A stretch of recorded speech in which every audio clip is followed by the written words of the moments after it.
So UNESCO Ocean Decade is all about listening to ocean, monitoring ocean, starting to understand ocean, and starting to work out how to protect it. Before we zoom into the Coral Triangle, I would like to pass the baton to Stephen, who can give us the story about plastics on a global, albeit South Pacific level, and then we can hear his words. Over to you, Stephen. Thank you. Well, thank you, Simon, and thank you to the two previous speakers for the inspiring words. I think they've given a great sense of the ocean connectedness and the potential of collaboration to make a real difference for the health, not just of the ocean, but of course, we, its people who live along its shores.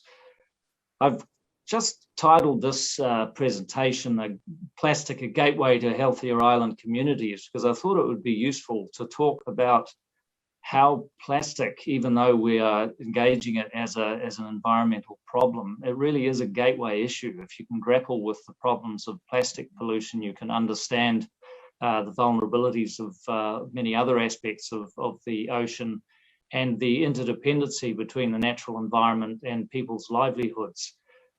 So what I wanted to give you a sense of what this means for the Pacific, the South Pacific in particular, where you have it's common for countries to have much greater ocean domains than they do land.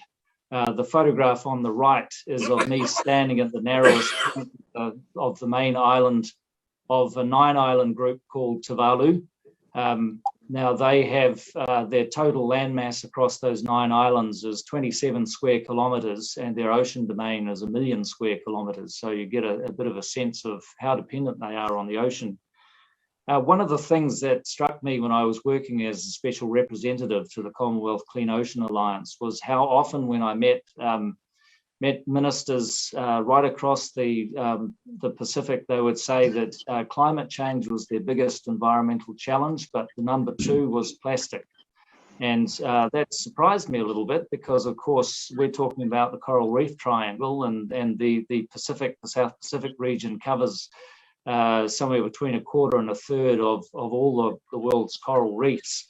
So it's very coral dependent. And of course, that's a picture of me diving in Samoa. And Samoa is typical of countries that have large coral areas that are suffering from bleaching due to acidification and warming sea temperatures.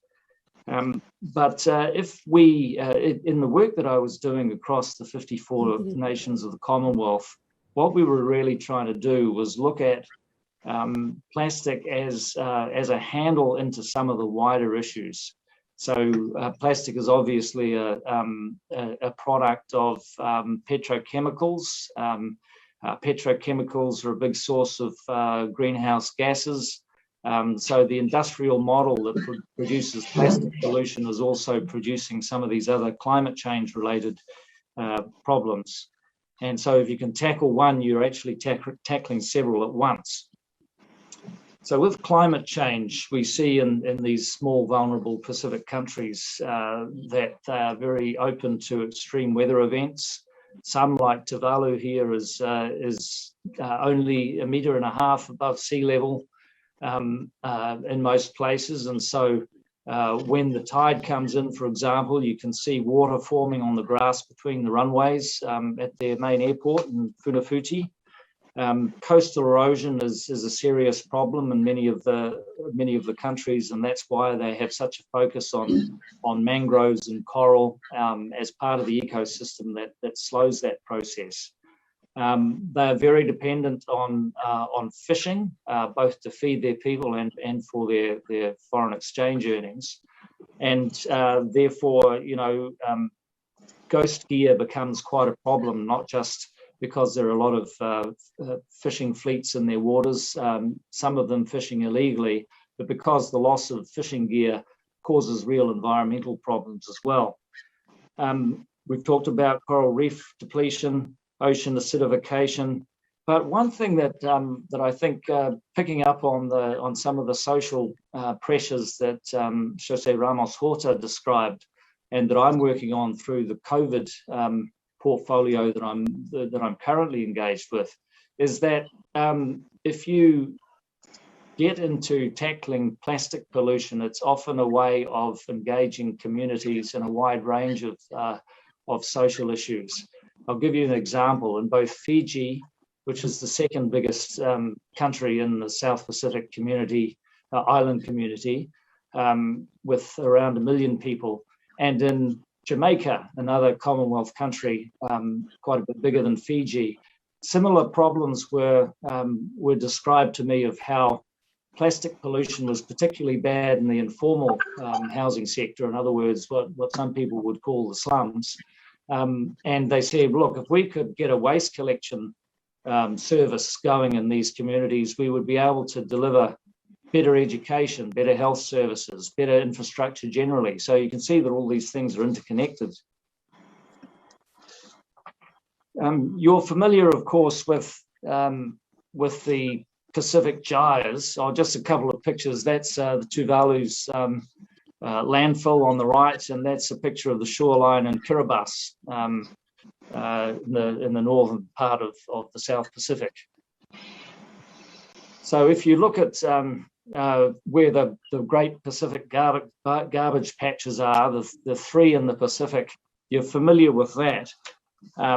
And in New Zealand, we've kind of turned that spiral thinking into a solution. I was involved in a project for a year with 12 advisors to the Prime Minister's Chief Science Advisor that came up with an agenda for tackling plastic pollution. It was called Rethinking Plastics in Aotearoa, New Zealand. And most of the people on the advisory panel were scientists, but there was me as a diplomat, and there was somebody who represented business sector. And we were really trying to find practical ways of linking up across communities, business, NGOs, schools, sporting clubs, etc., to find collaborative solutions, circular economy solutions to grappling with plastic. And I think that's exactly what's at the core of some of the activities that we've been hearing about in Sabah and Timor-Leste, the sort of thing that I've been working with Simon and the Bluhope team to try and advance. So the Prime Minister launched the Rethinking Plastics agenda in December of 2020. Of course, we faced a new and urgent enemy in the form of COVID-19 within a couple of months, and that's been a preoccupation of New Zealand as it has much of the world. But that didn't stop us going ahead in New Zealand with the measures to introduce controls on plastic and collaborative methods of dealing with it. The government, when it was re-elected in September last year, appointed for the first time a Minister of Oceans and Fisheries, showing that fisheries and oceans were both an economic and an environmental issue. The Pacific itself, it calls itself the ocean continent. The ocean is its great connector. It's not seen as the great blue beyond. It's seen as being the bridge that joins the communities across the Pacific. And we as a country in the South Pacific, here's us on the left, we're obviously an island country, although bigger and more populous than most of them to the north. That's the West Island, otherwise known as Australia, off to the left. And they are also very active with us and working with the island countries to find some solutions to some of their environmental problems. So we've got a very strong link with the Pacific, and we work with them to try to enable them. They face sorts of challenges that I think have been described by others, such as a great reliance on and vulnerability to the marine environment. They tend to have very poor infrastructure. As Jose Ramos Horta said, they import all their plastic, but then have nowhere to send it. So we need to find ways of both reducing the influx of plastic, but also dealing with it once it's there. Tuvalu, again, has banned all importation of single-use plastics. In this whole challenge, business is critical. It's really important that the motor of economic activity, which is business and the consumers, are also part of the brake on the excesses of that economic activity. And so we're very much working at practical solutions to get business cooperating with government, with NGOs, with the science community to find practical and effective solutions to that. And of course, that costs money. So all of these initiatives rely on donors, both regional, global, and of course national. So I think we have an opportunity now with COVID-19 to we've kind of pressed the pause button on so much global activity, and now the focus, as we start to look maybe next year or the year after, at emerging towards some sort of new normal, the catch cry is to build back better. And I sincerely hope that means finding better ways of packaging our products and distributing them. It would be a real tragedy, I think, if in our wish to find cleaner ways of storage that we went down the disposable route rather than the reusable and sustainable route. So thank you very much. Well, Stephen, thank you again, sir. And what a great tour de force. And of course, you've encapsulated perfectly that how we, oddly enough, use plastic as the common denominator against so many global issues that we care about.